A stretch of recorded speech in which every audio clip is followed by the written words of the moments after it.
అందరికీ నమస్కారం. ఈరోజు మనం ఒక చాలా ఆసక్తికరమైన, ఆలోచింపజేసే కథ గురించి మాట్లాడుకుందాం. అదేంటంటే శిల్పి ఎందుకు ఏడ్చాడు. ఇందులో పరిపూర్ణత అన్వేషణ, అసలైన తెలివితేటల రహస్యం దాగి ఉన్నాయి. సరే, ఇంకెందుకు ఆలస్యం, ఆ కథలోకి వెళ్ళిపోదాం. అసలు ఆలోచించండి, ఒక అద్భుతమైన పరిపూర్ణమైన కళాఖంగాన్ని సృష్టించిన తర్వాత ఎవరైనా ఎందుకేడుస్తారు? అది ఆనందంతో వచ్చే కన్నీలు కాదండోయ్, బాధతో. వినడానికే చాలా వింతగా ఉంది కదా, కాని ఈ ప్రశ్నకు సమాధానంలోనే ఈ మొత్తం కథ సారాంశం దాగి ఉంది. ఈ కథ మొదలయ్యేదే ఒక పెద్ద వైరుధ్యంతో, అంటే ఒక పారడాక్స్తో. పరిపూర్ణత వెనుక దాగి ఉన్న ఈ వింతైన విషయం మనకు జీవితానికి సరిపడా ఒక పెద్ద పాఠాన్ని నేర్పుతుంది. సరే, కథలోకొస్తే ఒక శిల్పి ఉండేవాడు. అతను తన జీవితాన్నంతా ధారపోసి, తన నైపుణ్యం మొత్తం ఉపయోగించి ఒక అద్భుతమైన, ఎక్కడా ఒక్క లోపం కూడా లేని విగ్రహాన్ని చెక్కాడు. దాన్ని చూస్తే ఎవరైనా సరే అవాక్కవ్వాల్సిందే, అంత గొప్పగా ఉందన్నమాట. అతని కళకు అది ఒక శిఖరం లాంటిది. ఆ శిల్పి తను చేసిన ఆ విగ్రహాన్ని గంటల తరబడి చూస్తూనే ఉన్నాడు. మురిసిపోతున్నాడు. ప్రతి అంగుళాన్ని పరిశీలించాడు. కాని ఉన్నట్టుండి ఆశ్చర్యంగా ఆ ఆనందం కాస్త బాధగా మారిపోయింది. కళ్లలో నీళ్లు తిరిగాయి. ఏడవటం మొదలుపెట్టాడు. ఎందుకు?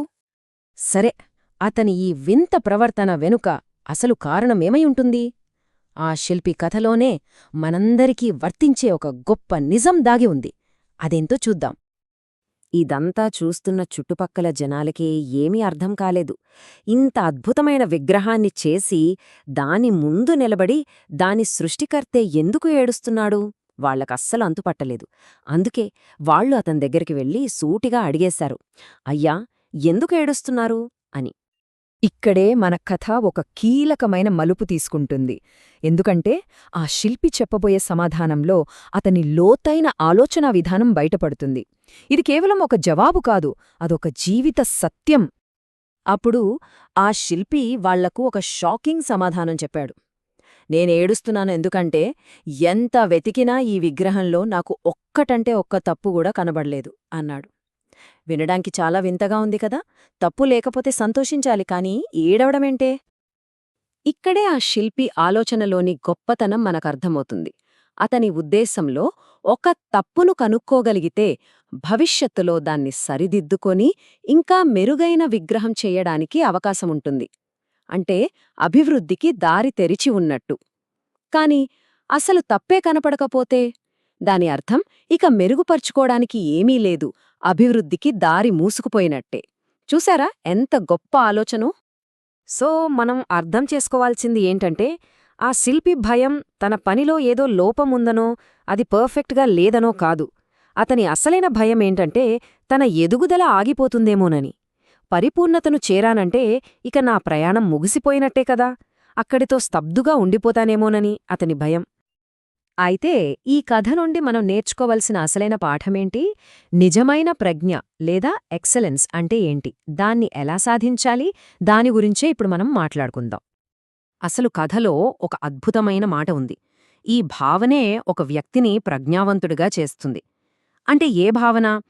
నా పనిలో ఇంకా ఏదైనా లోపం ఉందేమో, దీన్ని ఇంకా మెరుగుపరచవచ్చేమో అని నిరంతరం మనల్ని మనం ప్రశ్నించుకోవడమే.